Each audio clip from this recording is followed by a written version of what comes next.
This is KCTV English News. I'm Nick Brontes. The governor says his administration will focus on stabilizing the economy and creating more jobs this year. During a Wednesday kickoff meeting for the year at the provincial office, Won Hee-ryong also said the province would draw up detailed plans for limiting the use of the island's natural resources and for supporting industries that are seen as future growth engines.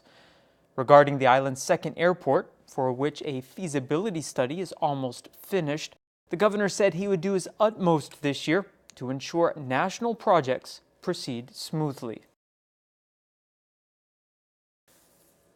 Compared to 2017, fewer tourists visited Jeju last year.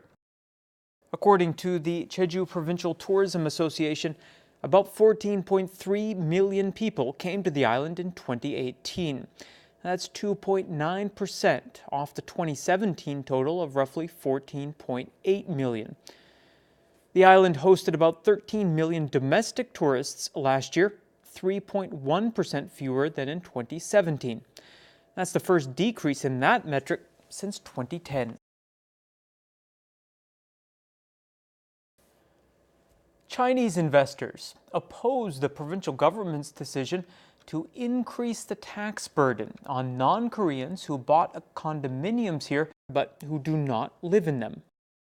An association of foreign investors who immigrated to the island held a press conference Wednesday at the provincial office. They called on the province to repeal its decision to expand the tax rate to 4% on condominiums bought by foreign investors, arguing that doing so breaks the provincial government's promise of taxing those properties by only 0.25%. Beginning this year, officials are fully enforcing what's called a positive list system to regulate agricultural chemical residues in food and food products. The PLS limits the maximum residue level for pesticides and other chemicals not expressly identified in regulations to 0.01 parts per million, which analysts say is equivalent to being undetectable. The provincial government will dispose of or delay the shipment of products that fail to meet the requirement. Violators also face fines of up to 1 million won. Local researchers have developed a new variety of mandarin orange. Jeju Agricultural Research and Extension Services has filed an application with the Korea Seed and Variety Service to protect the new citrus type, which it calls galhyang. Galhyang is completely colored by the end of October and can be harvested around mid-November. It weighs around 200 grams and it has sugar content of 13 degrees Brix and acidity below 0.8%. Growers say it's easier to peel and that its peel has fewer problems than the Hwanggeumhyang variety. The Agricultural Institute plans to plant 8,000 galhyang trees this year so that it can begin distributing them to area farmers in 2022.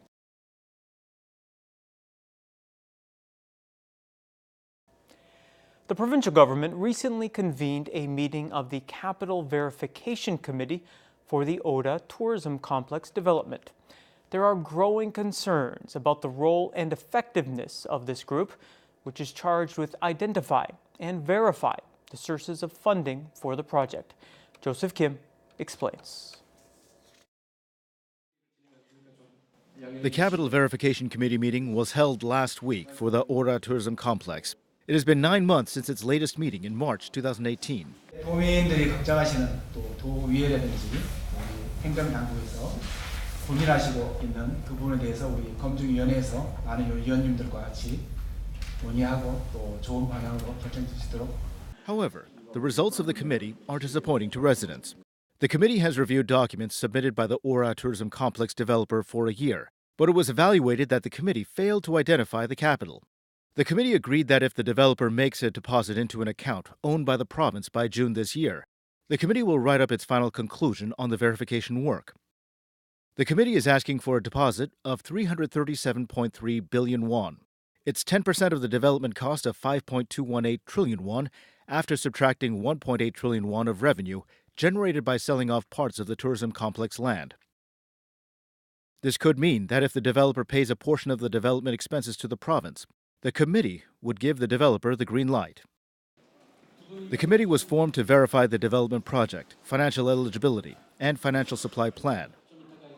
But questions are raised on the roles of the committee. In addition, the province's initial plan to hire an agency to evaluate the credit of the developer has been cancelled. There's been a controversy over the validity of the effectiveness of the committee since its foundation. Meanwhile, the construction of the Ora Tourism Complex has been suspended since the motion regarding the environmental impact of the development was submitted to the Provincial Council in March 2017. Joseph Kim, KCTV.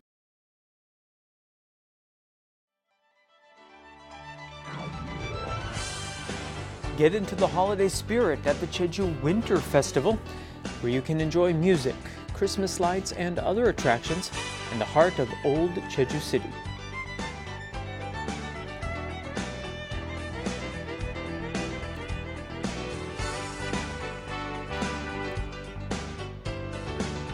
Korean and international movies are being screened for free at 3 p.m. Tuesday through Sunday at the Jeju Movie Culture and Arts Center in Tapdong.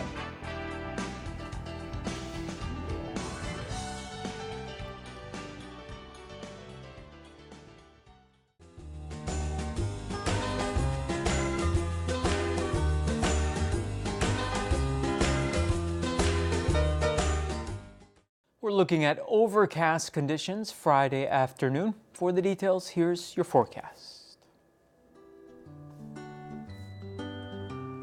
The morning low in Jeju City will be 4 and the afternoon high 8 degrees.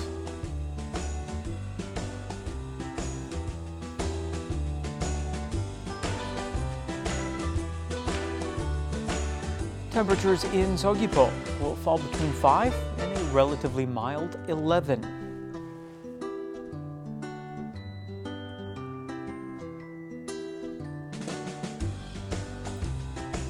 In eastern regions around Seongsan, the low will be 2 and the afternoon high 7 degrees.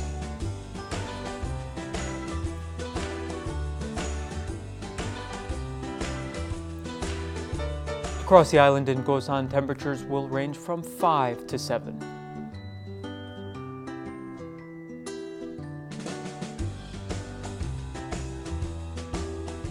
And the low up on the mountain at Songpanak will be 2 below, and the afternoon high 3 above.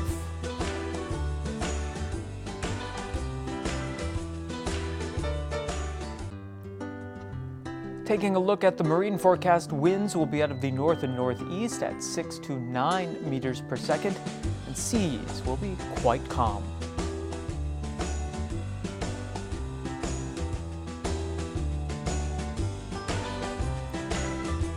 And here's what's in store for us over the next few days.